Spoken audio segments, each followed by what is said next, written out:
Class 7th English literature, chapter 9, the gymnastic clock. Identify the following instrument of measurement and name them. इन जो ये instrument है, ये सब मेजरमेंट के इंस्ट्रूमेंट है और इनको पहचानिए, इनके नाम लिखिए। Let's start the poem. The little clock is friend with me, it talks as plain can be. जो ये छोटी घड़ी है, लिटिल क्लॉक है मेरे रूम में, ये मेरी बिल्कुल फ्रेंड की तरह है। ये मुझसे इतनी ही प्लेनली बात करती है, फ्रैंकली कहते हैं ना, फ्रैंकली बात करते हैं हम तो आपस में, तो ये मुझसे जितना हो सकता है उतने फ्रैंकली बात करती है। And says each morning at is rises, now don't forget your exercises. और ये मेरे को इंस्ट्रक्शन देती है प्रत्येक सुबह कि अपनी एक्सरसाइज मत भूलना। Both hands above your head, you know, दोनों हाथ अपने ऊपर करो, पता है तुम्हें, ऐसे घड़ी बोलती है ऐसे। Then lower them very slowly, फिर धीरे धीरे उनको नीचे लाओ। He don't get tired and stop that way, हो वो कहती है ओ थको मत, रुको मत, इस तरह से मत रुको, बीच बीच में लगातार करो। तो I exercise like this all day, तो इस प्रकार मैं एक्सरसाइज करती हूँ। घड़ी ऐसे बताती है कि मेरी तरह तुम भी पूरे दिन बिजी रहो, अपनी एक्सरसाइज मत भूलो। घड़ी पूरे दिन चलती है ना, कभी नहीं थकती वो। Right in its face then I say I wouldn't boast of it like you. जब वो मुझे कहती है ना कि थको मत, मैं पूरे दिन एक्सरसाइज करती हूँ, मैं पूरे दिन चलती हूँ, तो अपनी एक्सरसाइज मत भूलो, मेरी तरह बनो, तो मैं उसको कहता हूँ उसके फेस पर, ओह आई वुड नॉट बोस्ट, मैं तुम्हारी तरह बोस्टिंग नहीं करता, मैं अपनी शेकी नहीं बिगाड़ता। But I can swing my arms round too, मैं भी अपनी जो आर्म्स हैं उनको राउंड स्विंग कर सकता हूँ। And so the clock then looks at me, फिर वो जो क्लॉक है मेरी तरफ देखती है। And I look back and he, फिर मैं उसकी तरफ देखता हूँ, वो मेरी तरफ देखती है। Each single morning when we rise just exercise and exercise, प्रत्येक सुबह जब हम उठते हैं, भाई ये तो उठता है, घड़ी तो उठते सोती नहीं है, लेकिन जब ये दोनों एक दूसरे से फेस टू फेस करते हैं तो लगता है कि जब हम वो उठती है, मैं उठती हूँ, तो मैं उसकी तरफ देखता हूँ, वो मेरी तरफ, वो मेरी तरफ, मैं इस तरह से हम ये करते हैं प्रत्येक सुबह।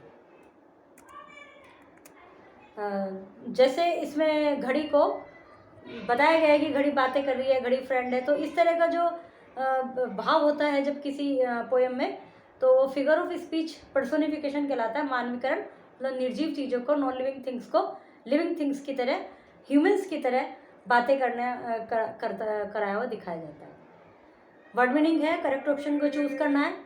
Says whether the following statement are true और false, a clock can be made friend by human, क्या वो एक घड़ी को ह्यूमन के द्वारा फ्रेंड बनाया गया, तो सच है कविता के अनुसार। तो द वर्ड स्टॉक as plain as can be refer to the correct time that a clock tell, जो वर्ड है इट टॉक्स एज प्लेन, ये इस टॉक एज प्लेन, ये बिल्कुल करेक्ट, ऐसे करेक्ट टाइम के लिए आया है ये line. The clock moves it hand in the morning only while exercising, clock अपने हाथ मूव करती है केवल जब एक्सरसाइज करती है, तो आपको बताना है सही है गलत है। What is the relationship between clock and the poet, poet और क्लॉक के बीच में क्या रिलेशनशिप है। Quote the line in which clock remind the poet of what to do, वो लाइन बताइए जिसमें कि क्लॉक पोएट को याद दिला रही है क्या करना है। Which exercise did the clock advise to the poet, clock कौन सी एक्सरसाइज एडवाइस कर रही है पोएट को करने के लिए। How does the clock compare its movement to the physical exercise, clock इस अपने मूवमेंट को फिजिकल एक्सरसाइज से कैसे कंपेयर कर रही है।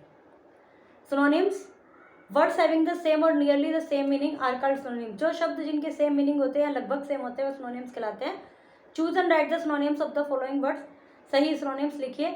जैसे लिटिल, लिटिल के लिए स्मॉल, फ्रेंड, फ्रेंड के लिए आ सकता है इसमें कंपेनियन, मॉर्निंग, मॉर्निंग के लिए sunrise, head, skull, day, 24 hours, और बोस्ट, टॉक बिग, बड़ी बड़ी बातें करना। Write a letter in the blank to make new word, जैसे लॉक, लॉक से क्या बन गया क्लॉक, और भी देखिए क्या बन सकता है, इस तरह से 3 वर्ड दिए हुए हैं, आप ट्राई कीजिए, बन जाएंगे। Grammar, some adjective words are used in rhyme, कुछ एडजेक्टिव वर्ड राइम में यूज हैं। Choose them from the poem and write in the given space, adjective हैं और राइमिंग की राइम वाली उसमें जगह पर यूज है, उनको चूज कीजिए और लिखिए।